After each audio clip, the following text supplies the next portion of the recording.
Ilakad mo na kasi ako sa kuya mo. Ano bang problema? Naka-smid na sabi ni Samantha. 17 anyos, maliit na babae, balingkinitan, maraming tagihawat sa mukha, nakitang kita dahil sa kaputian ng balat. Napakakinis ng buong katawan niya dahil lahat ng tagihawat ay nagpa siyang mag-rally ang tagpuan sa kanya mukha. Nilalakad naman kita. Ang kaso parang malabo eh. Isa na namang ismid ang isinagot niya sa kaibigan. Naglalakad sila sa di kahabaang daan patungo sa kanilang bahay. Ang kanyang kaibigan na si Franco ang lagi niyang kasama pag-uwi. Dapat first year college na si Franco pero nagloko ng gusto sa pag-aaral at ipinadala sa probinsya. Kaklase ito ni Samantha sa public school. 20 anyos na ang lalaki, pero third year pa rin. Si Samantha naman ay malapit na magdibu. Sana ay nakapagtapos na siya ng high school kung hindi lang napilitang tumigil sa pag-aaral nang magkasakit at pumanaw ang kanyang ama. Siya ang nag-alaga sa ama sa loob ng 1.5 taon. Nang pumanaw ito sa sakit na kanser, may 2 taon na ang nakakaraan ay tanggap na nilang mag-ina.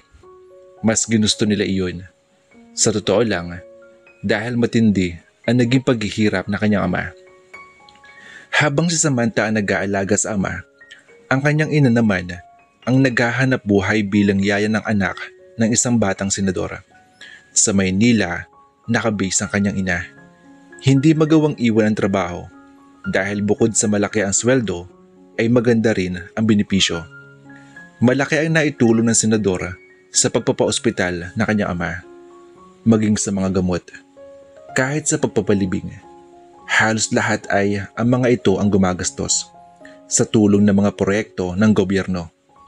Ang kanyang pag-aaral sa college ay halos sigurado na rin dahil sa tulong ng senadora. Yung project ba natin kay Miss Isidro tapos na?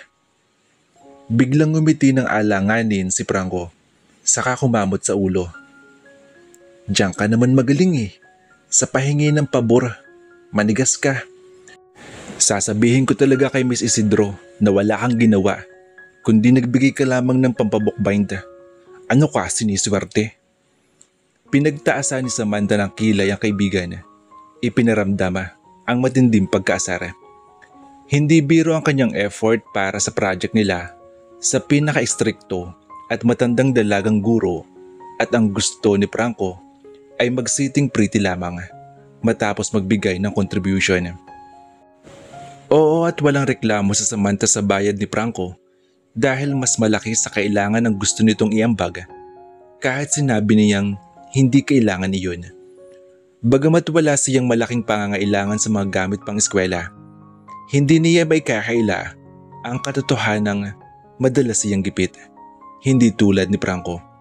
Sapat lang ang baon niya para sa pang-araw-araw na gastusin at kung minsan ay kinakapos pa.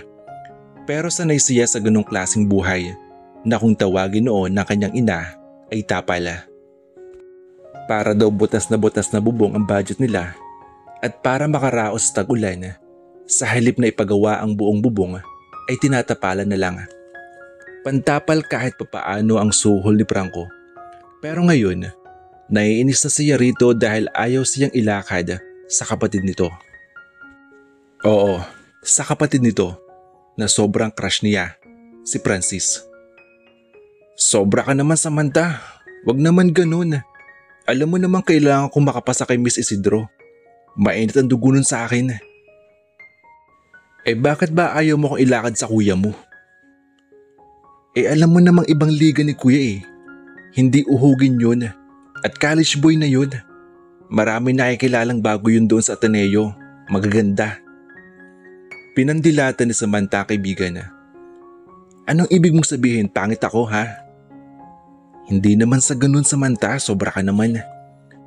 Ang pambobola sa tono ni Franco ay ramdam na ramdam ni Samantha.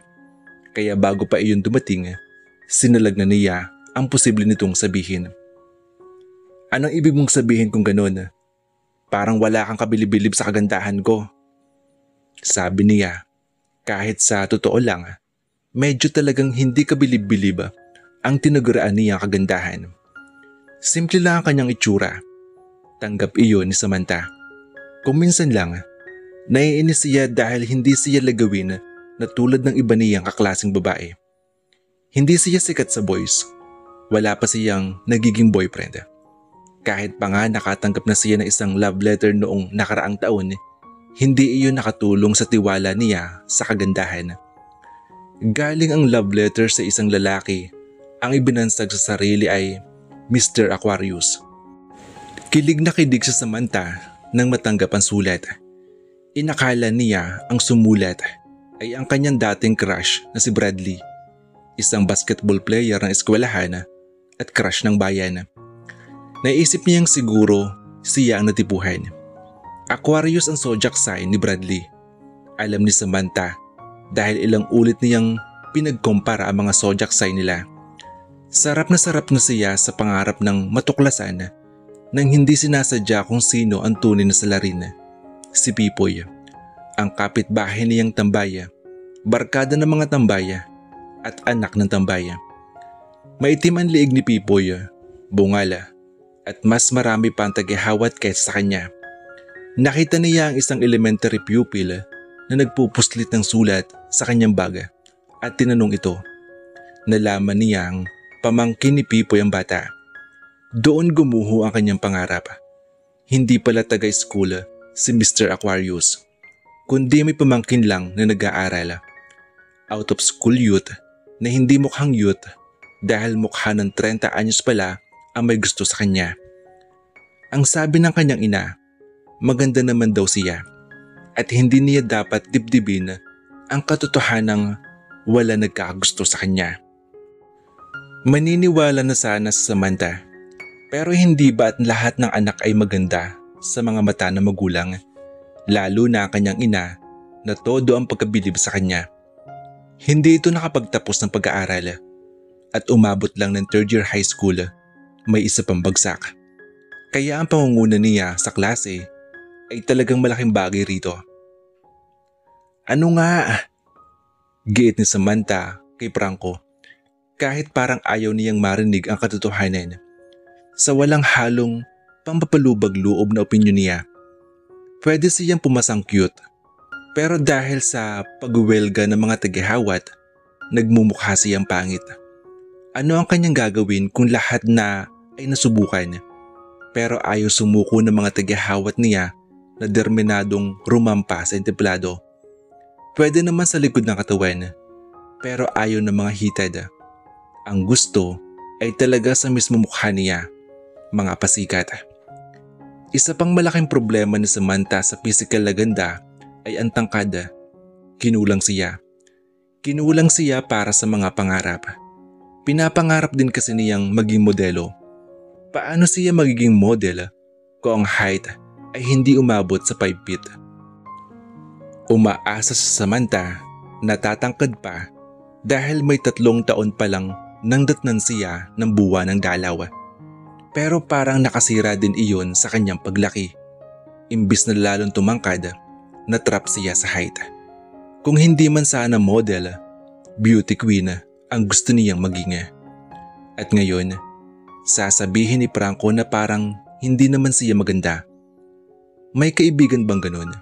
Kung hindi lang ito mabait, matagal na niyang sinapak. Kahit pa nga mahirap gawin dahil malaki ang agwat ng tangkad nila. Nahihirapan lang akong ilakad kay kuya.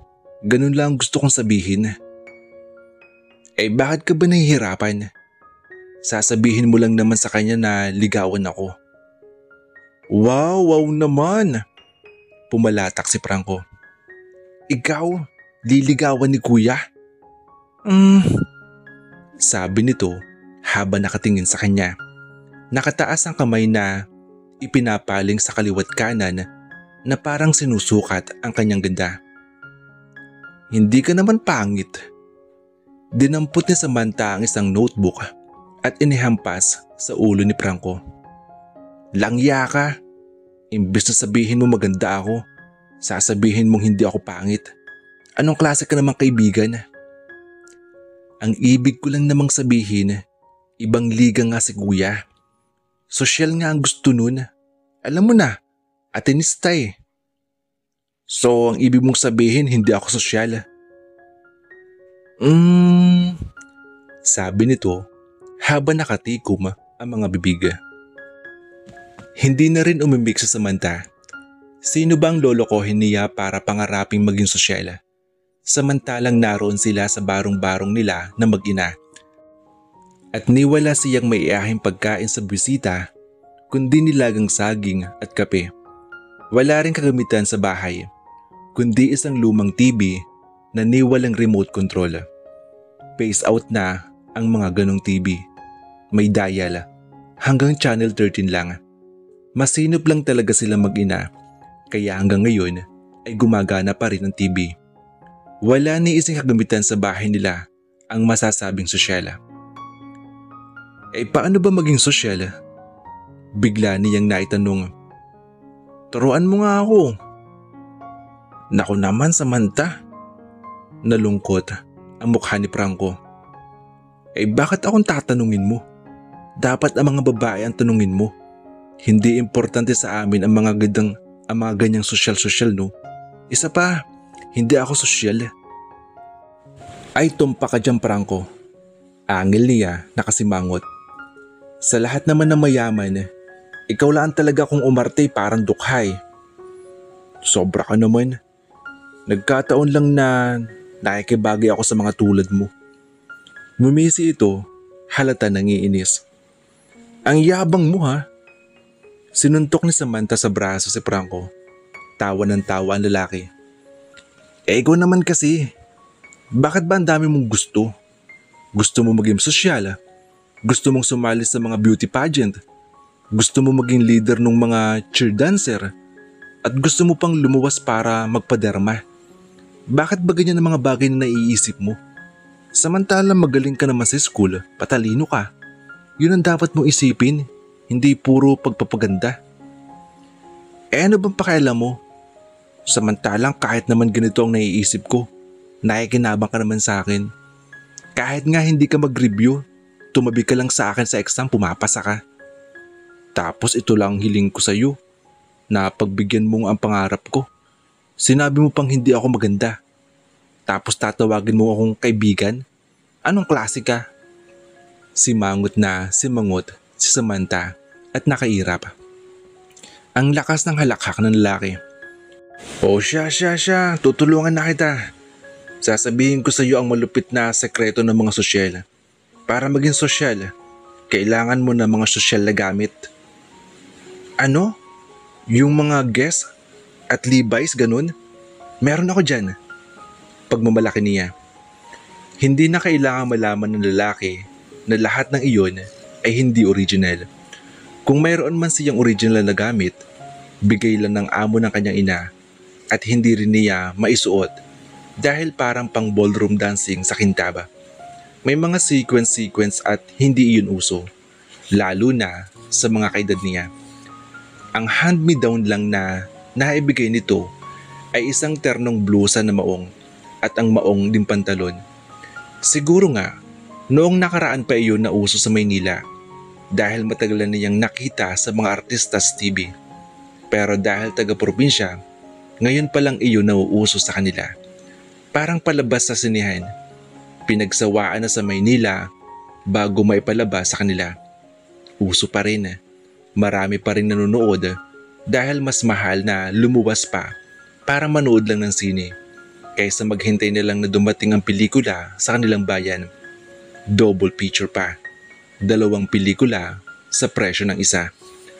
Sa kanilang lugar, ang ganong ternong maong ay siguradong pampasikat sa mga kaedad ni Samantha. Kaya nga iyon ang nakaplano niyang isuot sa darating na Sabado. Kung kailan alam niyang makikita ang kapatid ni Franco sa isang concert sa bayan para sa piyesta. Mismong si Franco ang nagsabing darating ang concert si Francis dahil tiyahin ng mga ito ang organizer.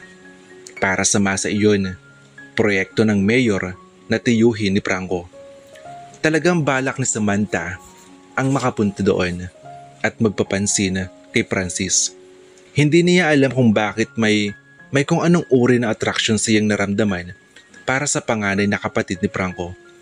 Siguro isang Francis ang pangarap ng lahat ng matalinong babae. Clean cut si Francis, disenteng manamit, kahit nakamaong ay parang pwedeng dumalo sa dibu. In short, hindi mukhang uhugin si Francis. Higit sa lahat, malayong malayo kay Franco ang kuya nito.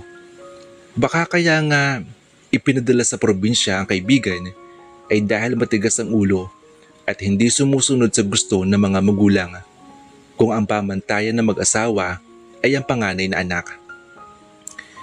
Bakit nga ba hindi ka tumulad sa kuya mo ha? Tanong niya kay Franco. Ano ba yan iha? Pati ba naman ikaw? Yan pa rin ang tanong.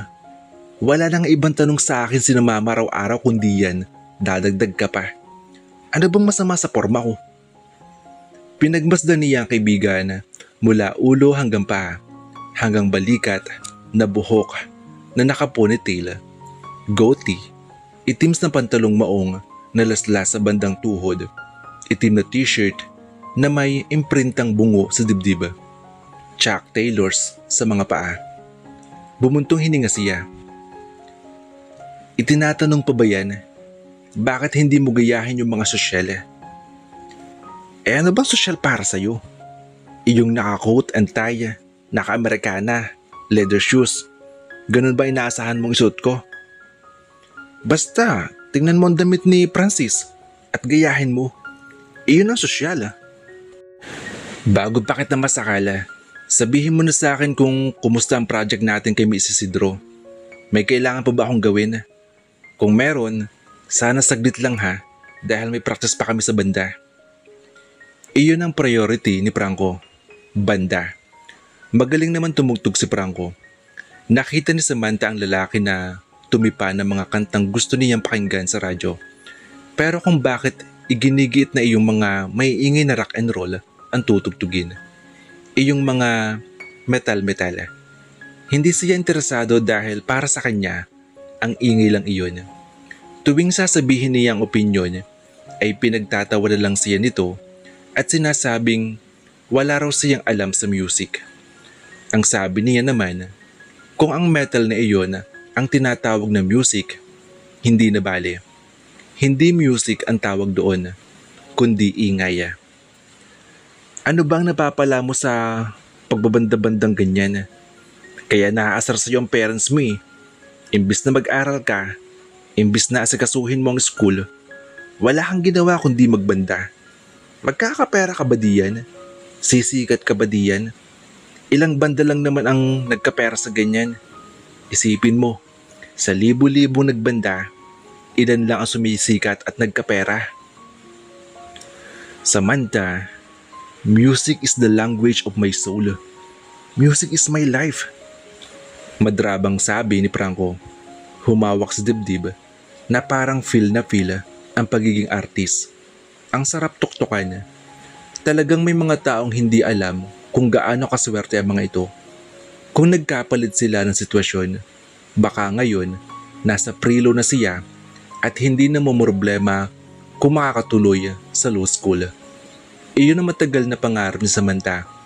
Pero dahil sa hirap ng buhay, noon pa mang malaman niyang magtatagal ng isang dekada ang pag-aabugas siya, naisip na niyang hindi iyon para sa kanya. Wala siyang balak na magkanda kuba ang ina para sa kanya. Una, bago ang mga pansariling pangarap, ay ang pangarap para sa kanilang mag-ina na magkaroon ito ng pagkakataong makapagnegosyo nang hindi na nangangamuhan. Noon pa, sinasabi na ng kanyang ina na mas maganda kung makakapag-abroad siya dahil mas malaki ang kita. Baka mag-nursing siya pagkatapos ng high school. Bahala na. Ano, tutugtog ka ba sa Sabado? Kaya kailangan mo na naman ng practice? Ano ba yan? Bakit mayat maya ang practice? Ay puro ka ra-ra-ra. Yun lang naman naririnig ko sa kanta nyo eh. Inis pa rin siya, kaya inaasar niya ang lalaki. Pero hindi napikon si Franco. Sa halip ay tumawa. Hindi ka talaga sosyal. Pura pang balad lang ang alam mo. Pero tutugtog kami. Malaking gig yun kaya excited ako. Napa-smid sa Samantha. Di ba ang sabi sa iyo ng mga magulang mo, ayaw nilang tumutugtog ka doon? Iyon ang sinabi ni Franco noong nakaraan. Ayaw daw ng mga magulang nitong makita ng mga tao ang anak na gano'n ang itsura. Conservative ang mga ito, lalo na at nasa politika ang pamilya. Wala naman sila magagawa dahil si tita ang may pa-concert at favorite niya ako no. Kaya ka pala palagi napapagalitan eh. Kaya palagi naiinis yung parents mo dahil ayaw mo makinig. Kapag sinabi sa yung hindi pwede, hindi pwede. Kapag sinabi sa yung mag-aral ka, mag-aral ka. Kapag sinabing magpagupit ka ng buhok, ipatabas mo. Masyado kang rebelde. Wala naman ako makikitang dahilan para magrebelde ka. Minamaltrato ka ba? Ginugutom ka ba? Noong bata ka ba, iginukulong ka ba sa kubeta o pinapaluhod sa bubog? Ano bang ginawa sa'yo ng mga magulang mo para magrebelde ka? Wow naman! Lukot na ang mukha ni Franco. Hindi ako nagpunta dito para makatikim ng sermon mo no. Kung gusto ko ng sermon, hihingi lang ako ng pera kay Papa. Pero alam mo Franco, curious lang ako. Bakit ayaw mong gawin ang ipinapagawa ng parents mo? Ang swerte-swerte mo nga eh. Hindi mo ba naiisip yun? Kung nagkabulbulol na ako. Kung ako ang nasa sitwasyon mo, susunod na lang ako. Bilangin mo ang swerte mo. Isipin mo na lang na ako, gusto ko maging abogado pero bagay sa'yo. Pilosopo ka eh. Putol nito, sasabihin niya. Hinampas uli ni Samantha ng notebook sa ulo ang lalaki. Ang point ko lang, maswerte ka. Hindi lahat ng tao nabibigyan ng pagkakataon na tulad mo. Swerte ka sa mga magulang. Hindi ko sinabing malas ako. Nagkataon lang na mahirap kami. Kung naging mayaman akong tulad mo. Nako, hindi sana ako magpapauto sa mga rakistang ayaw gumawa ng project para sa dagdag na baon. Ang lakas ng tawa ni Franco. Spoiled brat. Walang ginawa sa buhay kundi shhh. Sabi niya, ginaya ang tunog na electric guitar habang iginagaya ang pagkaskas niyon. Alam mo napaka old fashioned mo. Tatawa-tawang sabi nito. Hindi old fashioned tawag sa taong nakakaalam ng pagkakaiba ng music sa ingay. Inginuso ni Samantha ang mesa kung saan nakapatong ang project nila. Ayan ang project.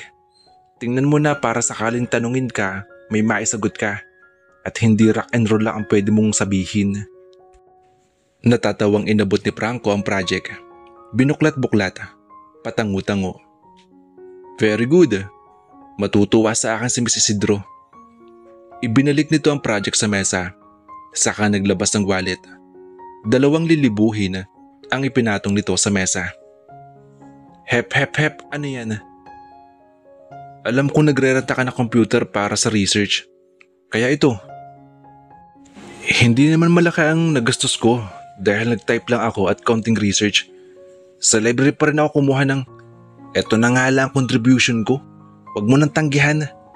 Putol nito sa sinasabi niya. Hindi naman ako naniningil ng bayad.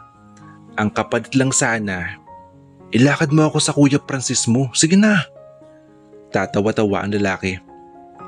Ayaw mo talaga nito? Ayoko nga. Sakto. May pang-inom kami. Teka! Putol niya. Agad na hinablot ni Samantha ang pera. Anong inom? Sabi mo ayaw mo. Nako hindi ha. Kung pang-inom lama, ay may mas mabuting paglalaanan ang datong. Ibinulsa niya iyon. Ano ka, siniswerte? Libre na ang project, may pang-inom pa. Kaya nga, o paano, alis na ako.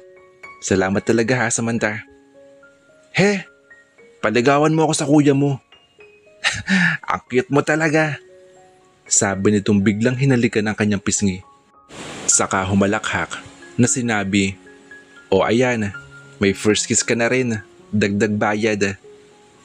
Nakatulala lang si Samantha sa kinatatayuan hanggang sa makaalis na kaibigan. Hindi na niya nagawang humabol ang angil at hindi rin siguro niya kayang gawin. Bigla siyang napahawak sa pisngi, saka napailing. Sira ulo talaga si Franco. Malayo sa imagine niya ang first kiss. Joke sa kanya ang first kiss. Busit sa isip-isip ni Samantha. Sabay tawa. Masayang kasama si Franco. Talaga nakakainis lang kung minsan.